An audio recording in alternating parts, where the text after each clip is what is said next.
government officials insist the fish have isolated in the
Hello and welcome to MBW Live, the Movie Explorer. I'm Michael, and on this show we talk about movies. So I had some major mishaps today, and I just saw that my title for some reason is showing the completely wrong title, and it's showing about Halloween fan films, which is a video I already did. I apologize. If you're watching this live, that's not what this is about. I'm going to have to fix all that afterwards. What we're actually talking about is what happened to movie magic. I don't know if you've noticed, but movies just aren't the same, if you know what I mean. There's a certain magic that seems to have gotten lost in translation. I don't think I'm the only one. I really don't. A lot of people I've woken up. Actually, you don't even need to wake up. I mean, the average person notices that movies just aren't the same. There used to be a layer to them, essentially, where you would, maybe you'd see a poster, a trailer. Hey, that looks interesting. That looks like a good time. Let's go watch it. But now when you do that, it's kind of false advertising because it's getting better, I will say that. But the past 2, 3, 4 years, no. Terrible. Most movies and shows, terrible. It's not always their fault either, by the way. It's just kind of how the industry has shifted for certain reasons. It's just very disappointing because movies aren't the way they used to be. And why is that? Well, we're going to dive into that live. And if you're watching live, I'd love to hear your opinion on it. And we can add that to the mix and talk about it. But I know I kind of want to round off a list of movies that I think kind of exemplify movie magic when I'm talking about. And, kind of the go-to with that is like, oh, they're putting in social justice issues or whatever it is. They're cramming movies, and they are doing that. But it's not like they weren't, that's not like it didn't exist in past movies. They just had a much better way of threading it in there, depending on what the topic was. Now, there's two things that are clear. You'll see movies where you can tell that they were designed that way to be pushing whatever it is, or even worse, that it was written a certain way, and then somebody was like, "Oh, we got to put all this stuff in there," and you can tell because something isn't right, or it's literally in the dialogue, which is terrible. If you're trying to get something across, never put it in the dialogue. You're just hitting people in the face, and they don't like that. The audience doesn't like that. Or at least they wise up to it eventually. And you see a lot of that, unfortunately. I can't remember the show, but there was a show that my wife was watching, and this was like 2 or 3 years ago. And it was probably the worst example of that. I think it was on Netflix. And I might have mentioned this before. I still don't remember what show it was, but that was the worst example I've ever seen. It was literally different talking points, school shootings or whatever it is. Every episode was a different social justice topic, which was very cringeworthy. That show might as well have been, and maybe it was. I don't know, because honestly, I didn't look into it. I just was like, she would watch it, and every time she had a new episode on, and she admits she doesn't even know why she was watching it. It was just kind of on in the background. It would be a new topic, and it would literally be the characters like, school shootings, they happen. You don't care about kids? And then the other character would say something like, I love guns. You can't take them away. It was just like on the face, terrible arguments. Just like, we got to push it out there. There it is. People throwing up whatever the issue was on screen. That's what it was like. So obviously not everything's like that, but the problem is when you don't do it sincerely, like where it's logical for the story, for the characters, you can sniff it out really easy, and it just ruins whatever you're watching, the experience, because it's just it just takes you out of it. Most people want to go to a movie or watch TV to escape their life, not to be, people throwing stuff in their face. A lot of cases, stuff that they already know. Like, yeah, I get it, this is that, but I kind of just want to, tune out of that because I really want to just decompress and enjoy my life right now, not think about this stuff. It's not helping me watching it in a TV show or movie. If anything, it's making me not want to support it because I'm just sick of seeing it. And so that's the thing. It's not even an effective way to do it. You want to hear that stuff? Watch, unfortunately, the mainstream media. I mean, that's all they do is just regurgitate that over and over again. And they use every opportunity they can to do that. Shouldn't be in movies, at least not to the extent it is. Like I said, in the past, it's been in movies, but the way they did it was just not a slap in the face. It was fitting to the story in most cases, or character choices, etc. So it wasn't distracting. It's the main takeaway, I would say, is that it's who exactly is to blame? Is that the studios? Is that the people that, executive producer types that are responsible for making these things happen, finding funding or funding it themselves? I think it's kind of worked both ways. It's worked from the top and it's worked from the bottom, and it's kind of a scale. Sometimes it's both coinciding, other times it's opposite. But it's not working. I think it's clearly showed that it's not working. People have been rejecting it. Box office numbers have been really low for most movies, very few exceptions, and that's kind of a recurring cycle. The problem with that is people don't want to take chances on movies anymore. They're like, well, it's not even superheroes anymore because that's kind of starting to fade away. And part of that is just too much. Too much. Marvel, after the Infinity Saga or whatever, just completely drove off a cliff with their films. The threading of their story needle, they were really good at that all the way till Infinity War and that saga. And what is something you might have noticed with after Infinity Saga, the things they were trying to do with those movies? Not that it's a bad thing, but maybe not done the most sincere way. Because obviously there's other properties that feature things that they can cram this stuff into. But something's not right with that. Like I said, you can just sense it, you can feel it. So, very long intro and some general background. A couple things I do want to mention. Let me just rattle off a couple of films I think that exemplify movie magic.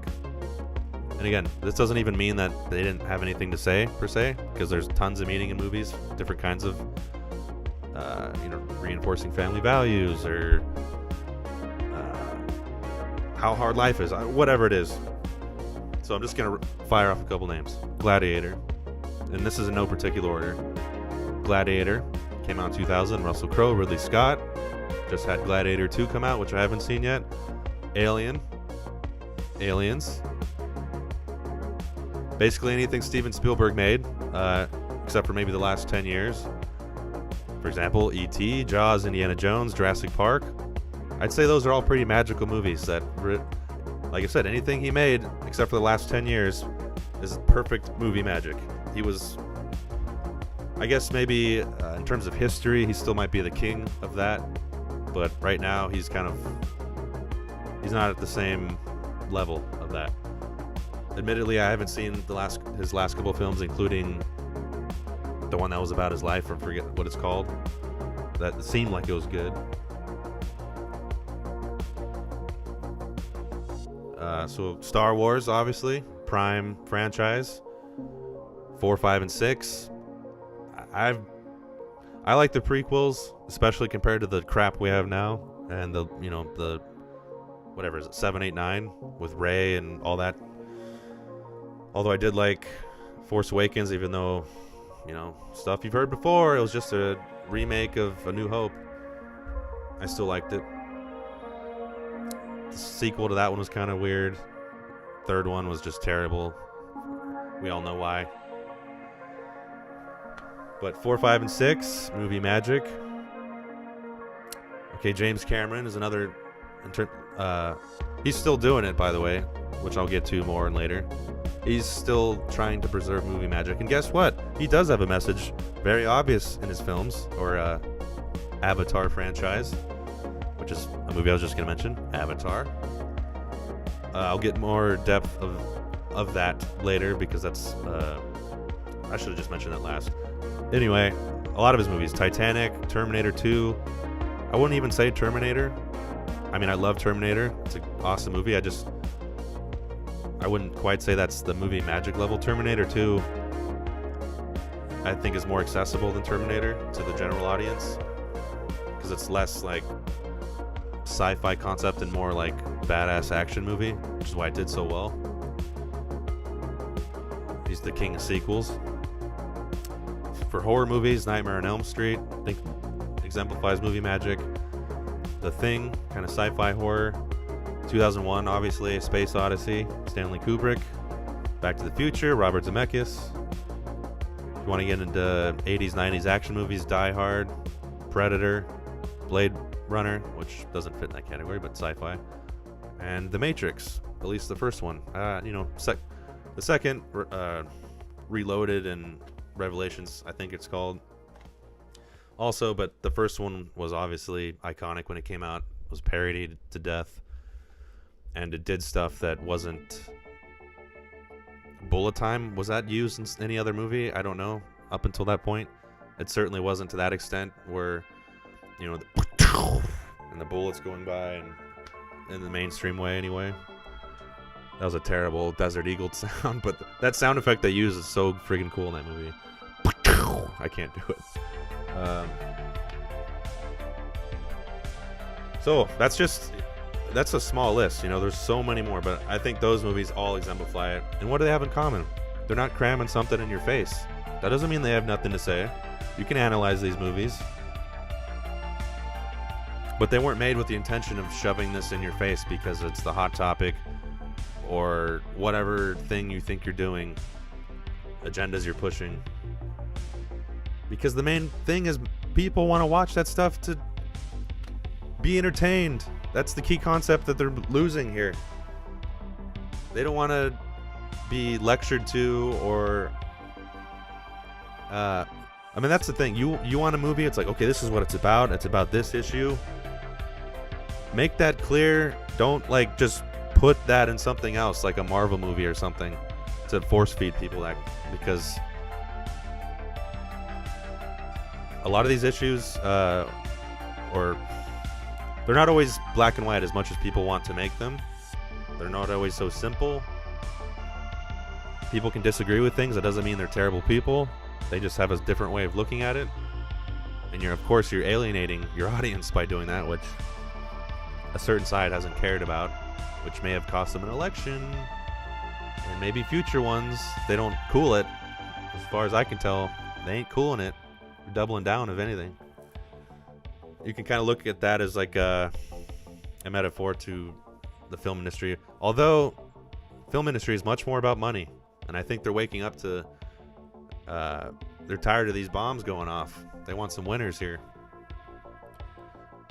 That's capitalism for you. That's one thing that it corrects. Is you can't just keep blowing up money like that. The audience has power. Oh, and I forgot this because it's part of another thing I was going to say with personal experience. The Lord of the Rings. Fellowship of the Ring, The Two Towers, Return of the King. I think that was probably the last trilogy or franchise, or specifically that trilogy though, not the Hobbit series. That was probably the last one that beautifully exemplified movie magic. I still remember seeing those, every single one, when they came out in theaters. And it was an experience. You're like, oh, like this was awesome.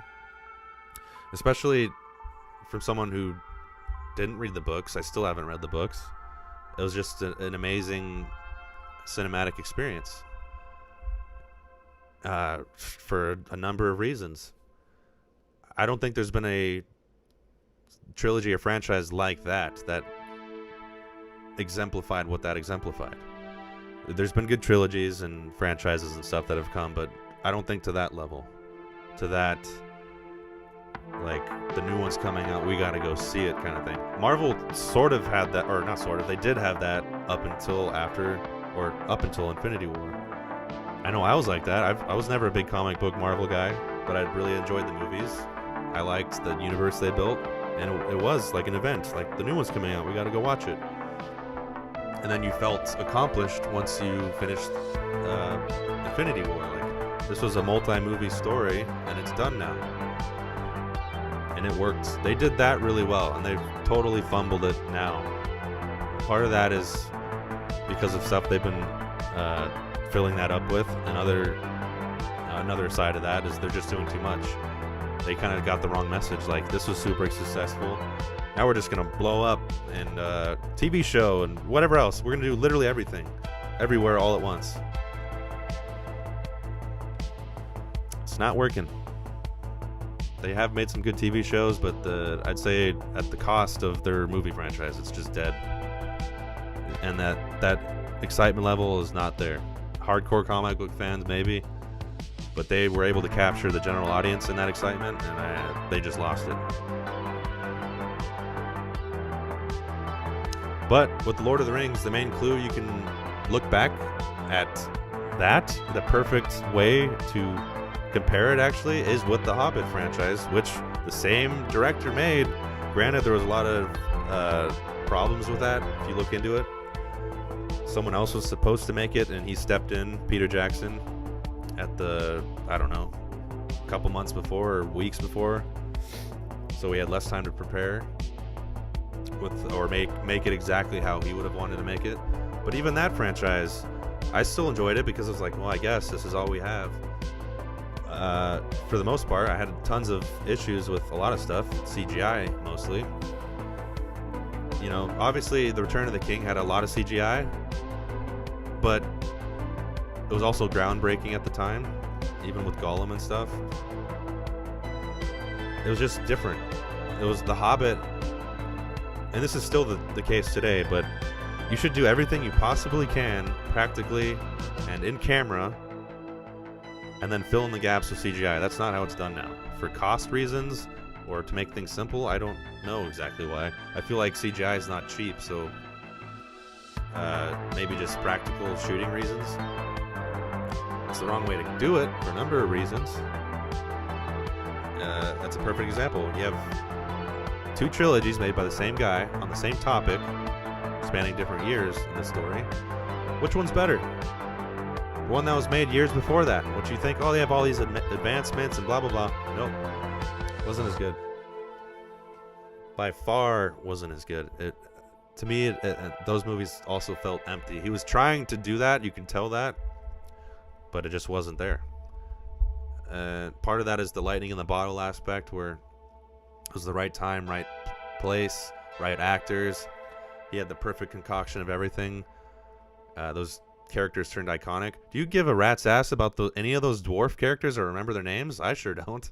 I literally don't remember any of their names. I'll never forget Gandalf, as I'm starting to space, Legolas, Aragorn, Gimli. That's a dwarf I remember. Boromir, Sauron. I remembered more than the Hobbit. I literally don't remember anybody except for Smeagol because he's in both trilogies. But blame that on my memory, but it still shows my point. I guess Smaug or Schmaug, however you say it, the dragon. I remember that guy. And that's only because I've seen those videos where Benedict Cumberbatch is like acting like a dragon, which is kind of ridiculous. Although, bravo, man. Get in the character of a dragon. If that, whatever works for you, I guess. Although the motion capture suit was a stunt. That was absolutely pointless. Really, they needed a human to mimic any kind of action that a dragon... Okay. Whatever. If you say so. But man, that's disappointing. That literally, the Lord of the Rings franchise was an event. Got excited about it.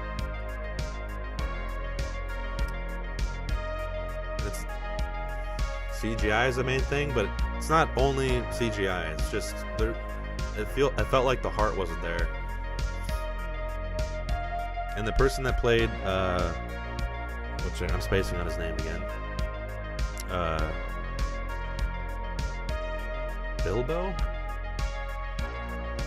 Oh my god, I'm spacing on their names. One of the Baggins, Bilbo, or what's Sam? Elijah Wood, the one that Elijah Wood plays. Oh my god, how embarrassing. An iconic character, I can't even remember his name. The guy that plays his dad or grandpa or whatever the hell he is to him, uncle. He was a good actor and he was good in the role, but other than that,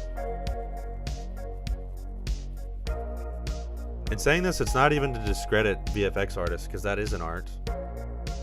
It's not like that's easy. I can't do it. My VFX experience is extremely limited, and I have no desire to learn it because I just don't. It's a lot of stuff that I don't even care about and want to learn. So, of course, they have skill, and they're artists, but it's a different kind of art. And, sorry, unfortunately, I think there's just less heart and soul in VFX. Part of that is because you can do literally anything you want that you can think of. As long as you know how to work the programs, you can make it in CGI. Practical effects and in-camera shots, you can't do that.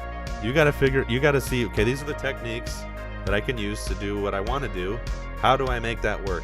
And guess what? You can't do absolutely everything you want to do, which means you have limitations, which makes it more special. And your brain recognizes this was actually shot. I can tell. Even if I do realize, hey, looks kind of like a model. This kind of looks like a fake animatronic head. It's still real. It still was actually filmed. Somebody created it. You could touch it if you were there. And your brain recognizes that. Some people more than others. Me, distractingly so. I would much rather see, like a puppet that I like than CGI any day, no matter how good it is. With one exception, like I mentioned earlier, Avatar. Specifically The Way of Water. They were able to achieve something with that I felt the heart and soul in that CGI, which is almost impossible in my eyes. And part of that is because it looked incredible. He certainly is no stranger to pushing boundaries. He has done that with almost every film he's ever done, James Cameron. In different levels. And he pushed the boundary with Avatar The Way of Water, for sure. To the point where your brain doesn't automatically say this is CGI. Even though it clearly is. None of that stuff exists except for the human actors. It was done to such a high level, and I'd say artistically so, where it's not so distracting. obviously you can analyze that to all hell, but like as you're watching it, it wasn't distracting. And to someone like me, that says a lot, because I'm very logical, I'm very aware of CGI and my dislike of it, and that was a film that turned that switch off for me. So that definitely says something. Is that something that can be applied to everything in the future? I don't think so. Not only because it's cost prohibitive, and maybe it always will be. Even if you're like, oh, well, AI, you can do that. Yeah, maybe 30 years from now, or even more than that. Right now, you can generate stuff, but you can still tell for the most part it's AI. And that's a whole nother can of worms, talking about soulless. I don't know if that's going to be any better. It'll be easier and cheaper, but to get rid of that soulless feeling, I don't see how that's going to do that, because that's even worse.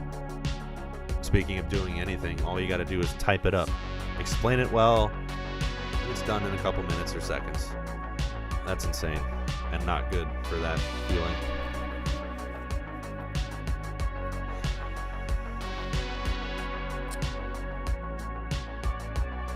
And what's the solution to that? Well, doing everything you possibly can without CGI.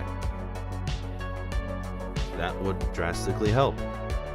There's a over-reliance on it.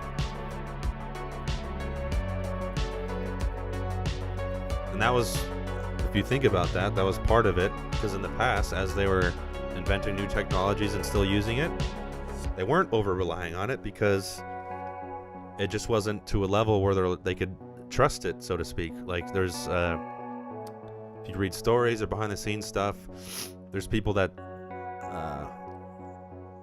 artists or studios, whatever you want to call it, you know, with Lord of the Rings and Smeagol and seeing how they created that, they're like, oh, well, if that's possible, then this idea I have, I can do it.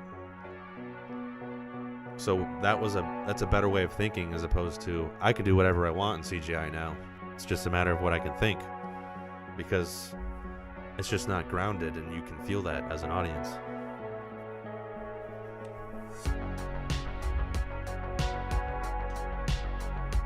So, really looking forward to Avatar 3 and the rest of the movies, as a fan of James Cameron and the franchise, just because how that movie made me feel.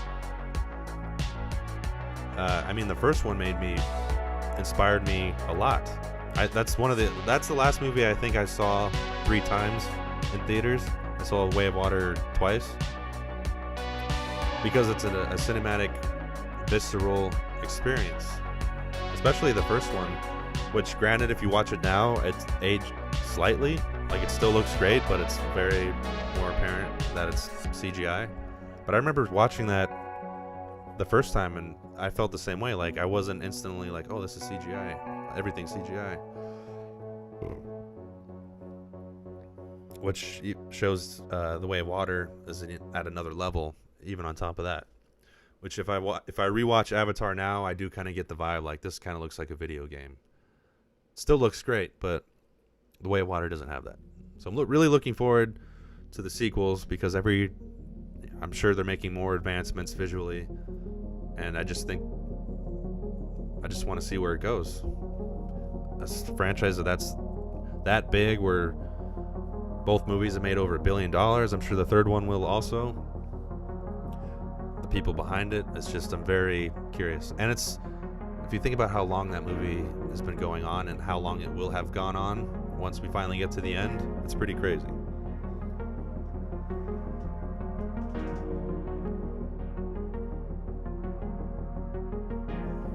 And also another element of movie magic. I know as a kid, going to Universal Studios, like specifically the Terminator 2 ride or show, there was like a sense of wonder with that. Like, wow, this is what Hollywood is, and how do they do that? Wow. Or even the Waterworld show. Is that still around? But more so the Terminator one. But that just isn't there anymore. And part of that is social media and modernization of stuff and phones and information at your fingertips. But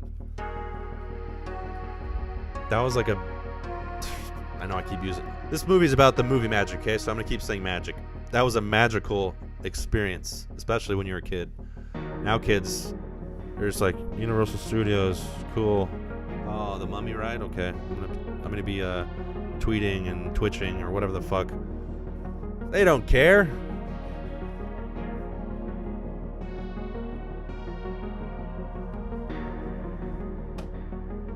Life sucks. That's the moral of this video.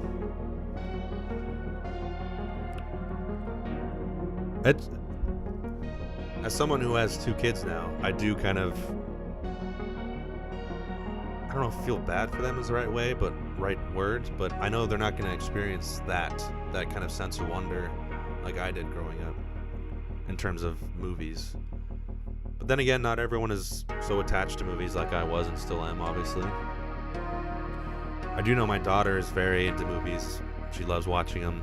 She's been in one. She loves watching that, even though it's a horror movie. So maybe she has the bug like I did. But it's going to be different now. It's just different.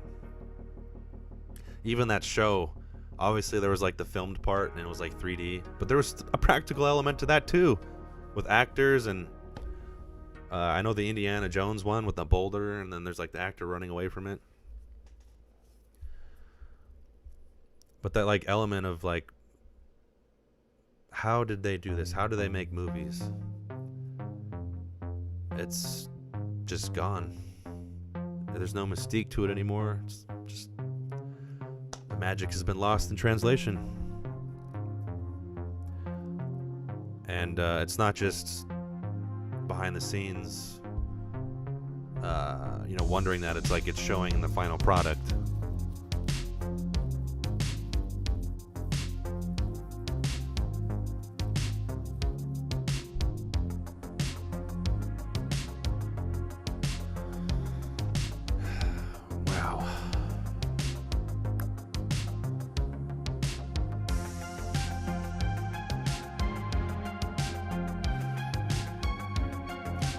So when I say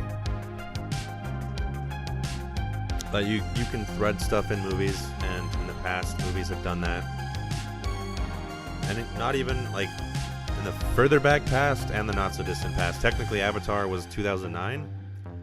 That was back before this was all up in your face. What is that movie similar to that people loved to compare to? Pocahontas? Fern Gully? The Avatar people are just like Native Americans or indigenous Indian, whatever you want to call it, wherever they were at. Yeah, you're right. That was like that. But guess what? He reinvented that story. And frankly, a much more entertaining way that I would much rather watch over Pocahontas, Fern Gully, whatever crap you want to say it was stole from. It's not a bad thing. You just have to reimagine it.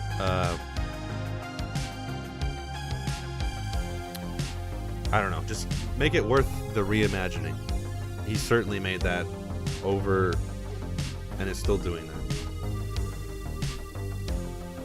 But Fern Gully, hey, isn't that about like the forest getting chopped down? Yeah, Avatar. If it wasn't obvious to you, it's kind of an environmentalist movie about people destroying their planet and raping the resources and displacing whatever life forms you want to call it. Yeah, that is a metaphor to our own planet, our own experiences. But guess what? It's done in a very entertaining, not slapping your face kind of way. And I'd say that it's even more in your face than I would feel comfortable generally, like it getting away with. And it still does a great job of it. Because it perfectly works on its own, assuming we didn't have environmental issues or people that didn't care about the planet or the oceans. Or even the fact that we eventually will need to leave this planet, or we should, for multiple reasons. For all we know, a meteor could be headed this way and it's going to reach us in 2050. You don't know. or we blow ourselves up in nuclear war any day now. You don't know. So the human race colonizing other planets, that's needs to happen if we want the species to survive, regardless of the environment of our current planet. Anyway, the Avatar story works totally on its own, assuming there wasn't those parallels. And that's exactly how you want to do that if you have a message to send. And he's very clearly an environmentalist and cares about the oceans especially. And he made a movie franchise at this point, clearly all about that. But he's not slapping you in the face with it. He still wants to entertain you. He's got one of the best connective threads to an audience to get that message across out of any director. And that's very evident in the money that his movies have made. I don't think you can dispute that. So there you go. Learn from James Cameron. All filmmakers could benefit from that. Especially the ones that want to cram shit down your throat. Not a good look. I don't recommend doing that. You really want to say something so strongly, make a documentary. And guess what? Not a lot of people are going to watch it because, what did I say earlier? People just want to watch stuff to be entertained and forget about their life. Not to be brought down by whatever you got to say. But that doesn't mean you shouldn't do it. You should put it out there and people can watch it if they want. Documentary. There's great documentaries out there. There's important issues out there. Don't just cram that crap into a mainstream movie. Unless it works like Avatar.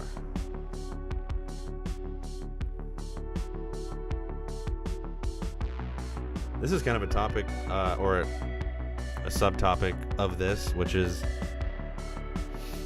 I feel like a lot of movies in the past were, I don't know if more mature is the right word, but something about it was, I feel like they're more relatable to the average adult working class person.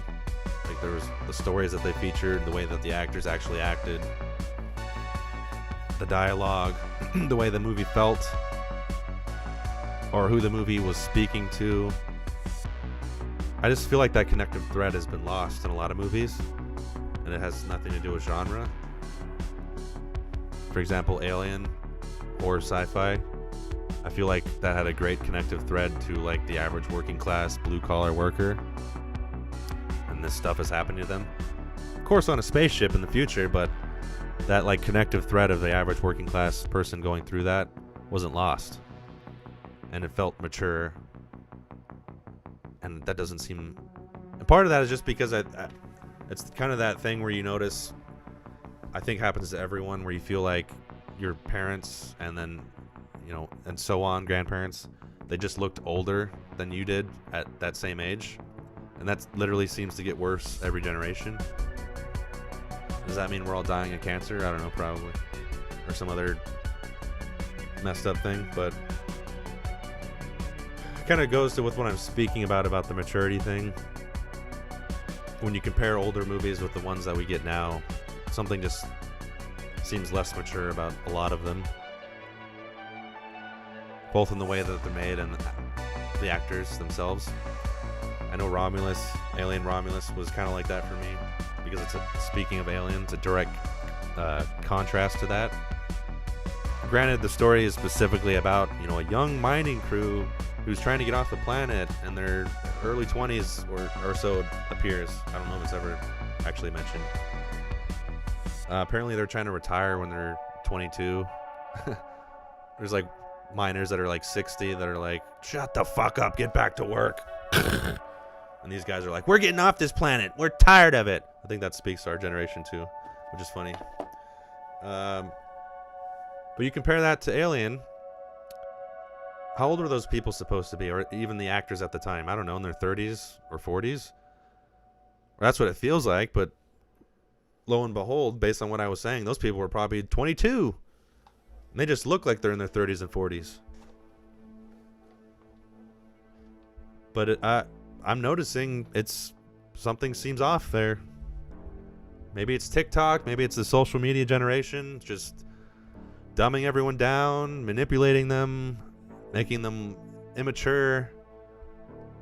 I don't know. This video just turned into, I think we're doomed here for a number of reasons. A meteor is going to take us out. Civil war is going to break out. Nuclear war is going to break out. Or we're all just going to get dumber and dumber and dumber, like Idiocracy. Future looks bright, folks. And I found the key by talking about movie magic. That's the key. Guys, the movies, they've been trying to tell us something. We're all fucked.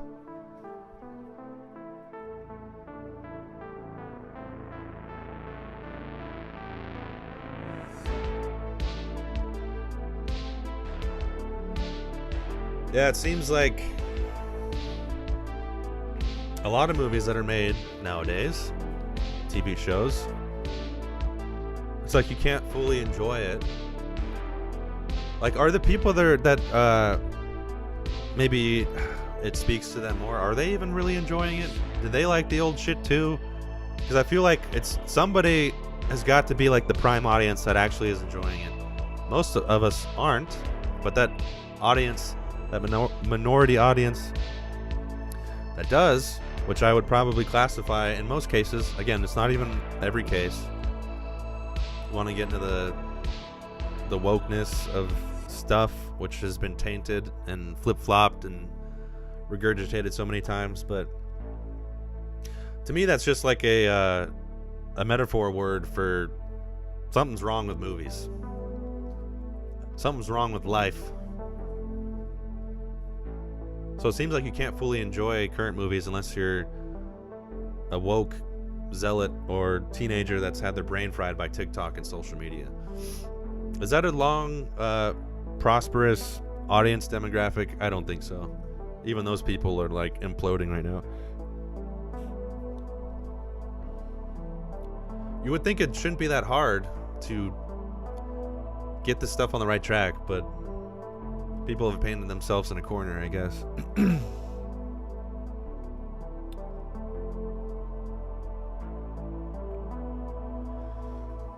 It's not even specific to people. Like, you can just watch, again, who did I mention? Steven Spielberg in the beginning as one of the kings of movie magic. Look at his last couple movies. Again, I haven't seen most of them, but I get the feeling. I'm sure the one he made about his life, what was that called? The something? I don't know. I'm sure that was a great movie. It might have even been magical. But if you're comparing that to E.T., Jurassic Park, Indiana Jones, Jaws, is it as magical as those? I doubt it.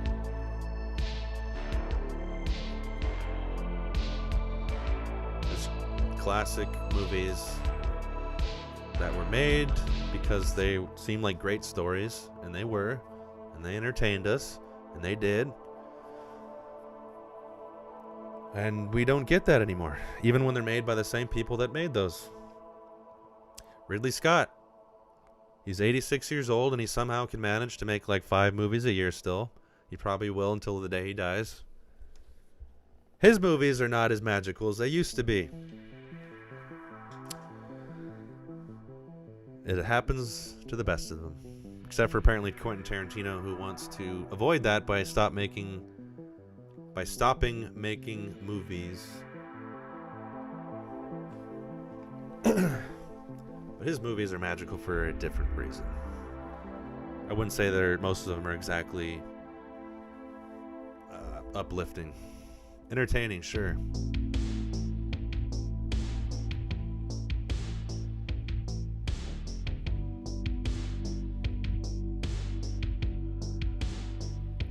Well, what do you think, guys?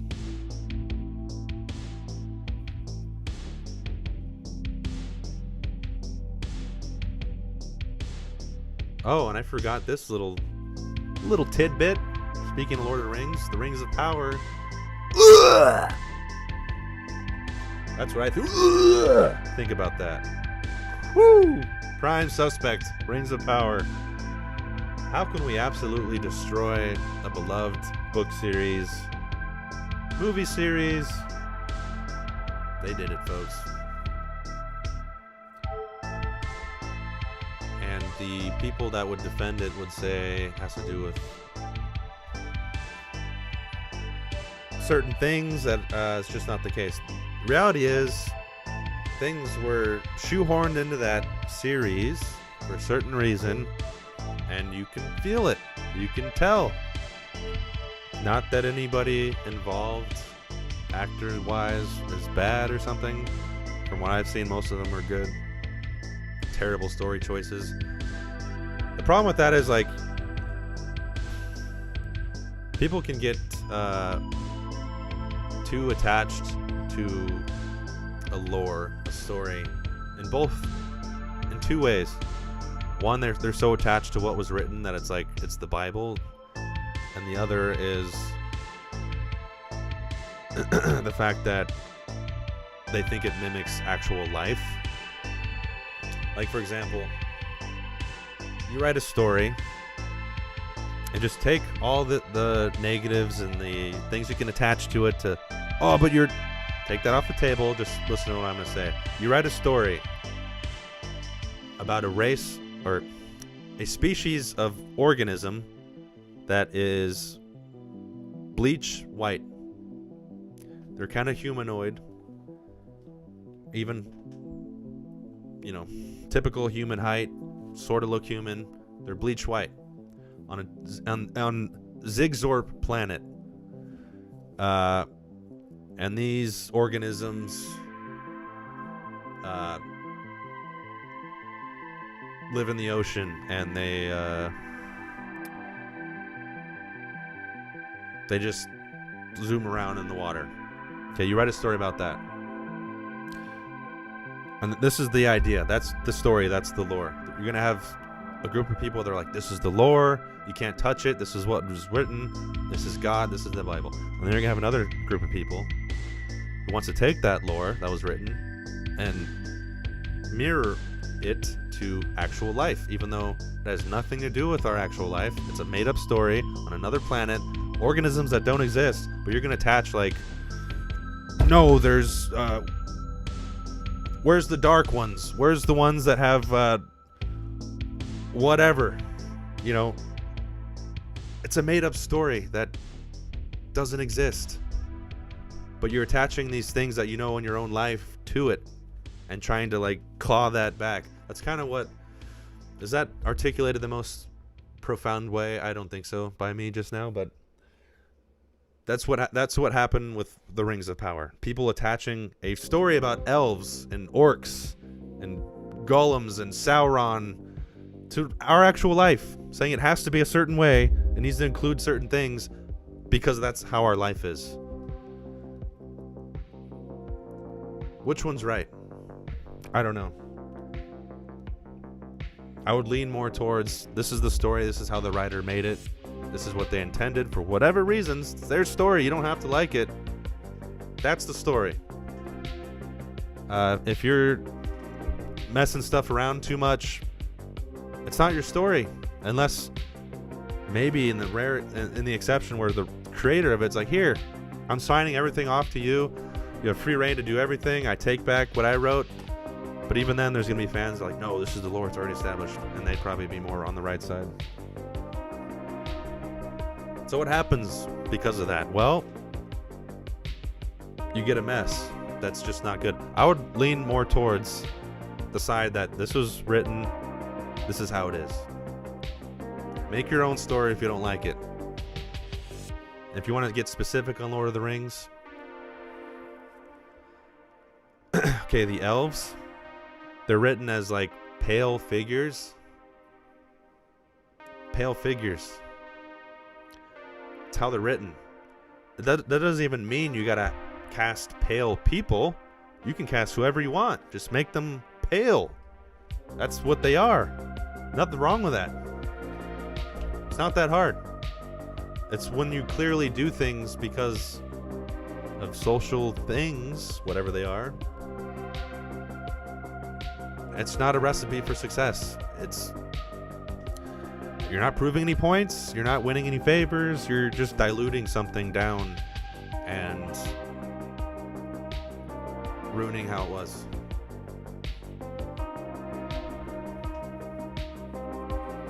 And like I said, you can just feel that, and it doesn't ring true. It degrades it. Even if they, that's the only thing. It just doesn't ring true. Especially, it would be one thing if it was never done before. Like, this is a book. No interpretation of it has ever been done. We're putting it on screen now. Even though they're written this way, we're doing it this way. The problem is you have a established thing that was done a certain way. We're all aware of what's happening in the world for the most part, certain things. And now you're changing it to fit that. That's where the problem comes in.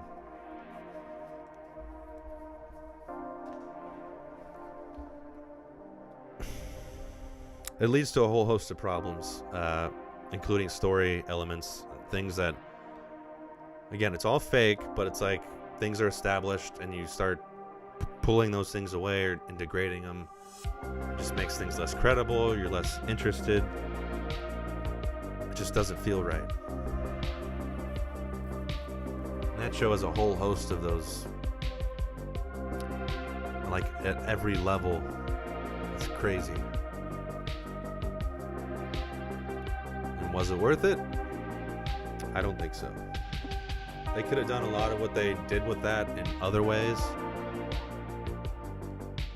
Like I said, if a character is written a certain way, I'm not even a lore expert, so I don't know fully, but I know the elves is what stands out to me. If they're written, which is general, it's not even specific to Lord of the Rings. This is generally how elves are portrayed, kind of ethereal, pale. And I say pale, I'm not even talking about a race. It's what is pale to you? If they're described as ethereal and pale, you know what that is. So if it's ethereal and pale, and you paint somebody black or something, does that fit? I don't think so. It's got nothing to do with race, it's just how they're described, and I think it's pretty clear that in general, elves are generally described as ethereal and pale in whatever property you're talking about. And again, you can cast anyone you want in that, but just in the same way that you're like, oh, this character is described as having long hair, long black hair, and is jacked. You can cast whoever you want as long as they fit that. How about that? If they're described as having a gigantic nose, and it's very important to the story for some reason, give them a gigantic nose. Doesn't matter who they are actually in real life. It's not that hard, but of course, when you do that, you have stipulations of, oh, what are you doing? You're attaching things in real life that shouldn't be attached to a fantasy story. Like if you cast someone that naturally wasn't pale, just put it that, and you make them pale. Actually, I think most people are fine with that, but there's going to be that stupid group of people that are, oh, what are you doing? You're whitewashing. Blah. It's not real. It's elves.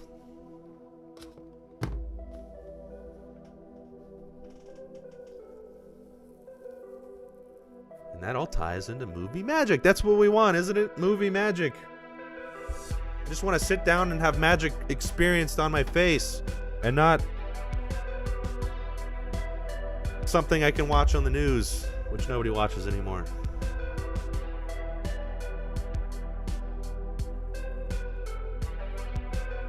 It'd be great if we didn't have to think about any of this stuff, right? Where people would just make stuff and like, wow, that was awesome. And it's just this whole thing wasn't even on the tip of your brain. You just didn't even really think about it. Because that wasn't really a thing in the past. Of course, there was stuff that happened, but it just wasn't a thing in movies, TV shows, for the most part.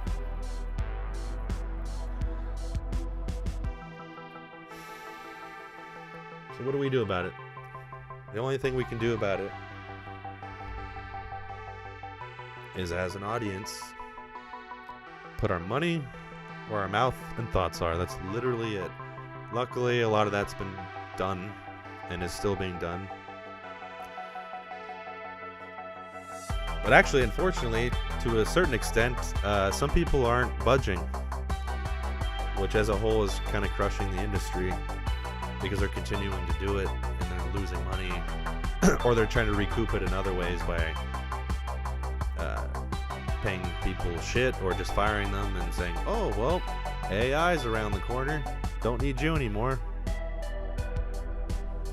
So guess what? That's what all you're trying to shove this shit in there, because I think a lot of it's from the bottom up now. It's going to lead to you getting fired. Congratulations. Because you're not making stuff that people actually want to watch.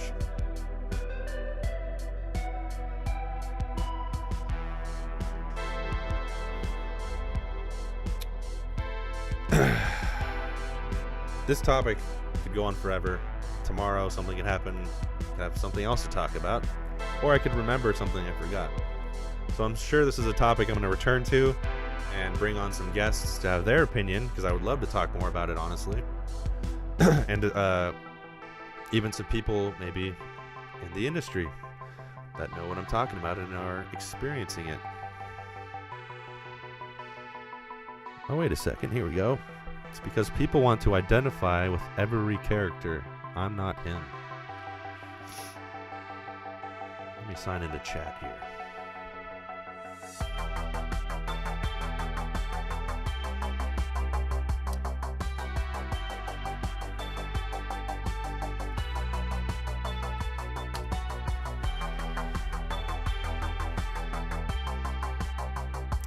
It's because people want to identify with every character. Well, I think to that, in what way do you mean that?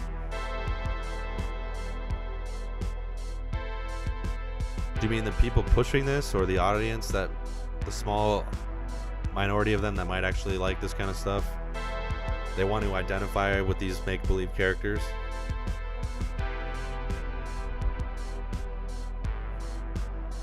Because I think there is something to that.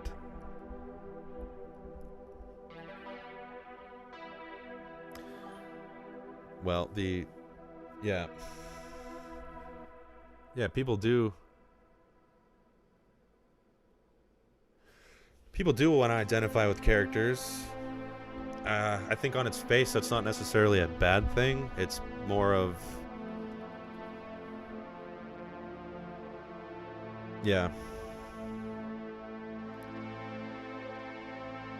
on its face, wanting to identify with the character is not a bad thing, but I guess when it's like becomes a priority, or where you're watching something, you're like, there's nobody I can identify on here, then that creates a cycle that,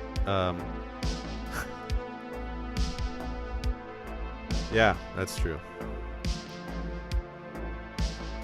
That's another thing that's been lost, is the fact that people don't take stories just for what they are. Or a lot of people don't anymore. And which is, I guess, what you're trying to say, is they want to identify as someone to fit their box, regardless of how the character's actually written and what the story is actually trying to tell you. Which does ruin things.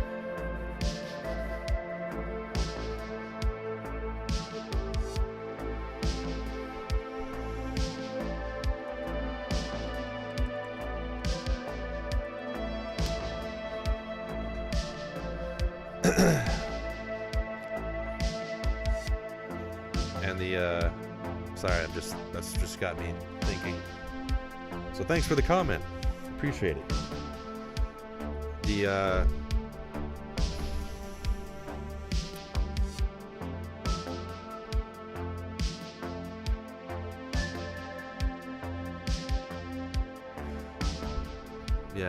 you say, I don't think people see the value in good stories as they used to. Good stories can be really difficult.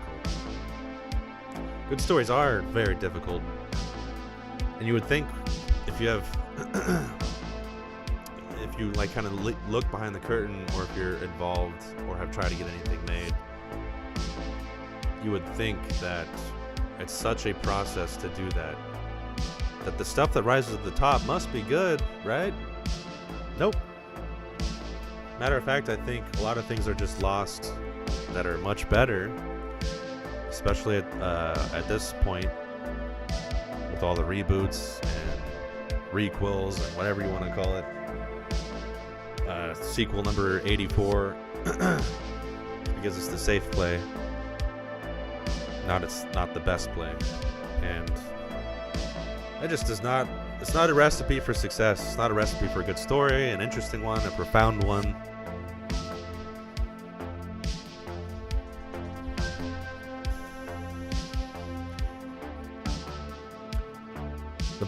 I think actually the audience values good stories.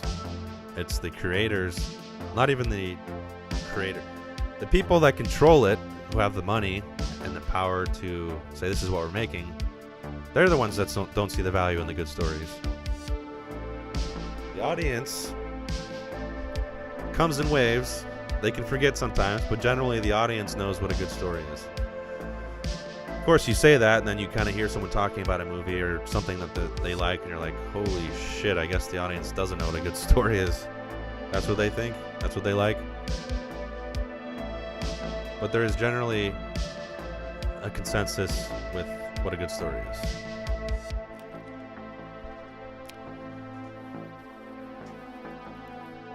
And guess what? There's a long history of good stories. All you gotta do is watch them.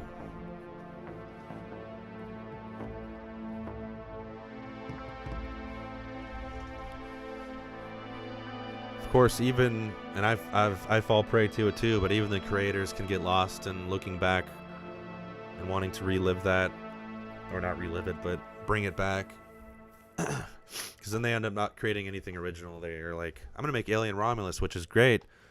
It's basically a fan film with all this stuff from the franchise in the first movie. Couldn't you just made something totally original? Like, wouldn't that have been a little bit better? Even though I did enjoy those callbacks and whatever. You can kind of get lost in it because it's fun. As someone who made a Halloween fan film called Mask of Evil, plug, I know just how fun it is and how easily you can get lost in it. That was an awesome experience to get to play with that a property like that. And wanting to like, oh, I'm going to reference this and I'm going to put that in there. And yeah, you know, it's easy to get lost in as a fan and filmmaker.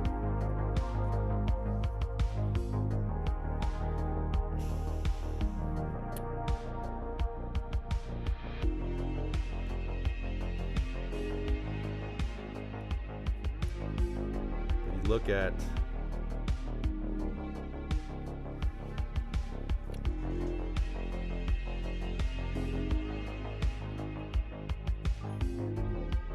yeah, it sure does. When's the last time you were surprised by a good new idea, a good new story?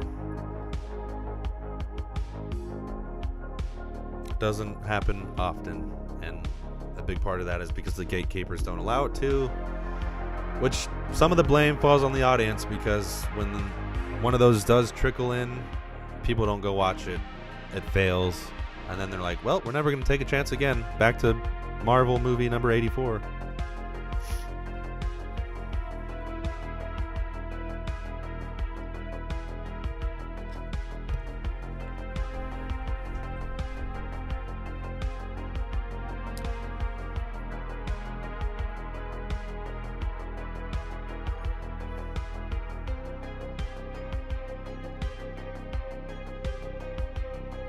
Take Shelter. I've seen trailers. I know his name, but I'm not trusting myself for some reason right now. So I've heard of Take Shelter. I've seen pictures. I've seen little videos, and I was right. I should have second guessed myself. He's got my first name, Michael Shannon. I love that actor. He's fantastic, and he's in that movie. And I've seen that clip where he kind of loses it. I do need to see that, so I definitely will check that out. It's one of those movies that it's been on my radar, I just haven't had a chance to actually watch it yet.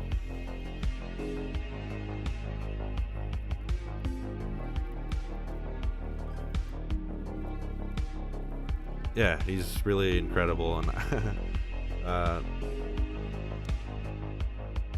this isn't his best role. I thought he was great in it, but Man of Steel, I can't, anytime I see him, I just think of, I will find him! Sorry if I just blew up your ears, but I thought he was great as General Zod. Not his best role, obviously, but that's what I think of when I think of Michael Shannon.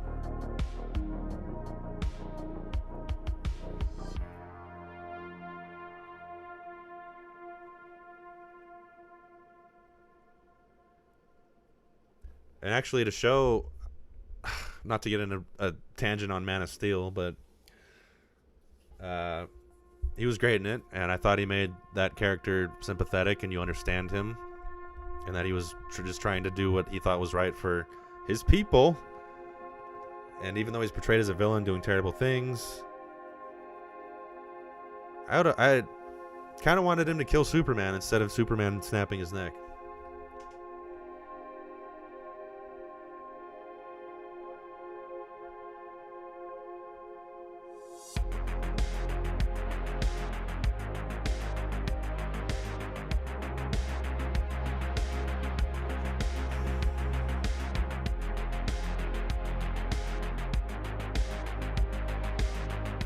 It's hard to say if they're ever going to get back on track, honestly. I hope they do.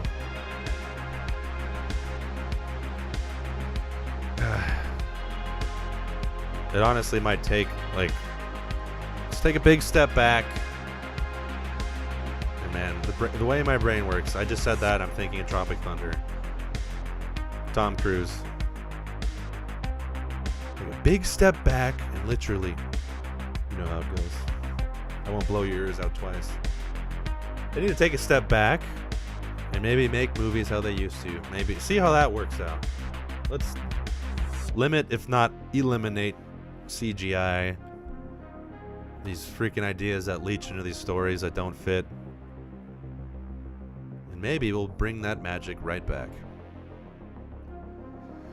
Yeah, we definitely will see a shift, at least in terms of the indie films, which honestly suffered a lot less from it.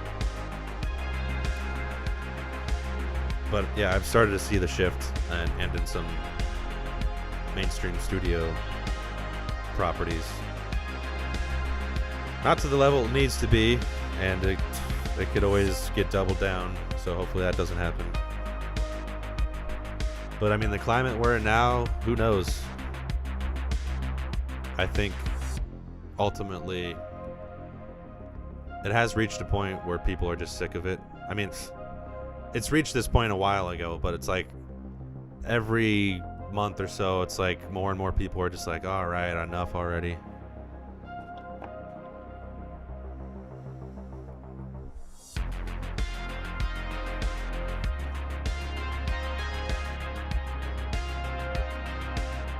And the key to that would there's got to be a period, honestly. If they really want to break free from that, they need to have a freedom period. Like the era of when George Lucas, Martin Scorsese, Steven Spielberg, that golden era that started, where they kind of had freedom and they were all just making these epic, magical movies. Kind of with, I wouldn't say free reign, but like they were getting made. They were putting them out, original stories. That needs to happen again. And they got to, in order to do that, to do it properly, they have to have a bunch of studios and people doing that. And some of them are going to fail. Guess what? You're going to lose money. But I think that would really break this cycle free.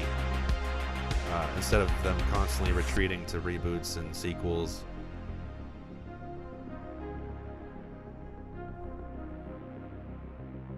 Because that's the problem. It's like, where do these properties that are never ending, where do they start as an original idea?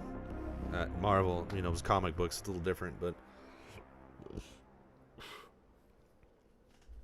we got to get back to that core of these original things that can start their own new franchises. Hopefully not where they're done to all hell and we started another cycle, but it's got to happen.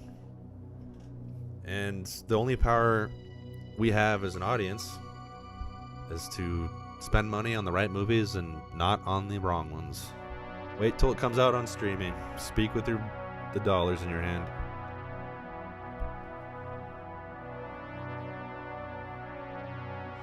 I don't know about you, I'm getting real tired watching all these classic movies. I'm on like number 100 for some of them. I need some fresh blood. Of course I'm joking, I never get tired, but it is a little bit tired. It would be nice to get a nice original in there that isn't terrible. It is a little frustrating because like I get caught in cycles where I'm like, oh, here's a new thing on Netflix. I'm just gonna watch Aliens again, or The Thing, or Avatar, or any of the movies I listed, and much more. Speaking of playing it safe, we can do that too as an audience. Because I'm not going in with high hopes. I'm already expecting. I'm like, okay, where's the okay, there it is. Yep, I knew it. Well, I'm not him. Thanks for chiming in. Brought up some great points. Hope to see you in another one of these videos. Because I could keep on going and going and going forever. But as I said before you chimed in, definitely going to talk about this topic again. Maybe with some updates, some fresh meat, and some guests.